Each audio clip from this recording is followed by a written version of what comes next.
Isang mapagpalang araw po sa ating lahat.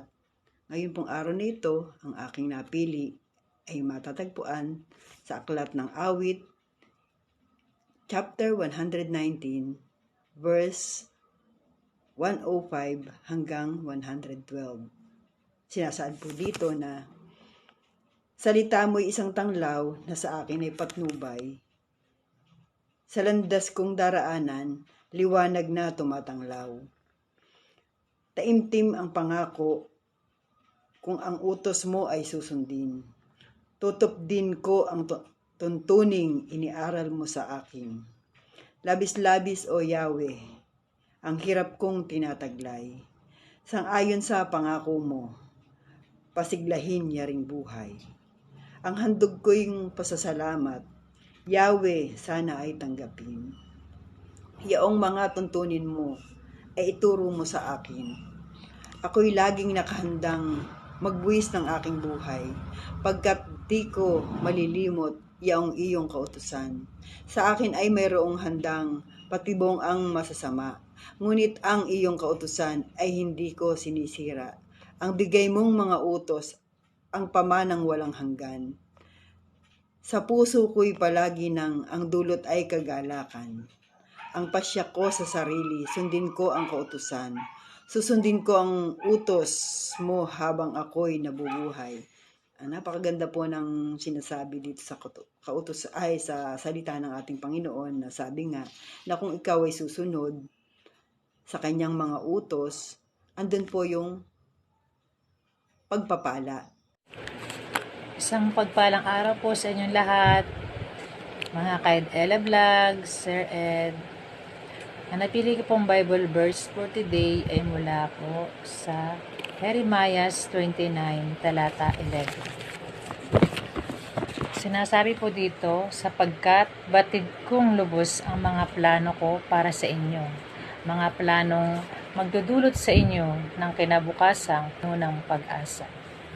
Napakaganda pong Bible verse na nakaantig po sa akin sa araw na ito. Ito po ay nagpapahiwatig na kahit anuman pong dumating sa ating buhay, tayo po ay manalig at umasa po sa Diyos. Tulad po ng senaryo na dumaan sa ating buhay nung panahon ng pandemic, binigyan po tayo ng ating Panginoon ng pagkakataon na magpahinga, na kasama ang ating pamilya sa loob ng bahay, na tayo ay sama-samang kumakain at sama-sama pong nagdarasal. Noong panahon ng pandemya, batid po nating lahat na napakadaming pangyayari na dumaan sa ating buhay. Andyan yung mga problema, natatakot na magkaroon ng COVID, natatakot na hindi makauwi sa pamilya, natatakot na makakarating pa ba ako sa aking pamilya dahil wala nga pong masakyan yung iba, walang travel, cancel ang ibang travel, mahirap magproseso ng papel, lalo na po yung mga nasa ibang bansa. Sa mga pangyayari pong yan, dyan po natin napatunayan na ang ating Panginoong Diyos na makapangyarihan sa lahat ay may plano po para sa atin. At yung mga plano po na yun, hindi niya tayo ilalagay na tayo ay mapasama, kundi mga plano magbibigay sa atin ng pag-asa. Sa panahon ng pandemya, marami pong nabago sa ating buhay. At yung pagbabago na yun, yun ang naging daan para tayo higit na manalig, umasa sa ating dakilang Panginoon. At yun nga lang po, ay tayo patuloy na huwag tumigil sa pananalangin, pagsunod sa kanyang mga utos. Maraming salamat po sa inyong pakikinig. Ito po ang aking Bible verse for today. Magandang tanghali po sa ating lahat. Ang talatang aking babasahin ngayon ay mula sa Juan 4 hanggang 20. Kung sinasabi ng sinuman, ako'y umiibig sa Diyos at napupuot sa kanyang kapatid ay sinungaling.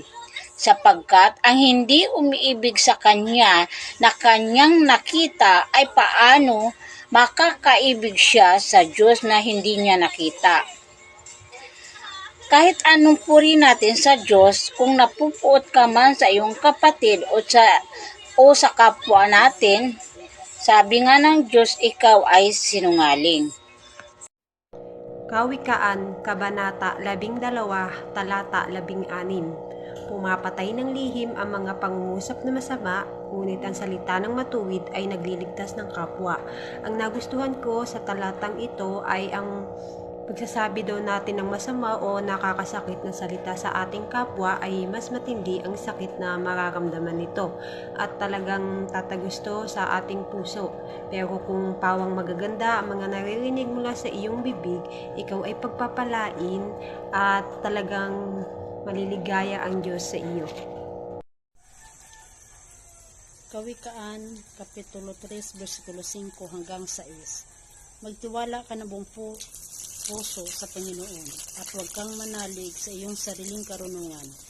Alalahanin mo ang Panginoon sa lahat ng iyong ginagawa at ituturo niya sa iyo ang tamang landas. Kaya ko nagustuhan ito kasi pinaparamdam sa atin na ang ating Panginoon ay nandyan lang sa ating tabi. Naghihintay ng ating mga dasal. Lahat ng mapangarap natin sa buhay, matutupad yan kung buong puso tayo magdasal sa Kanya at magtiwala. Yun lang po. Salamat.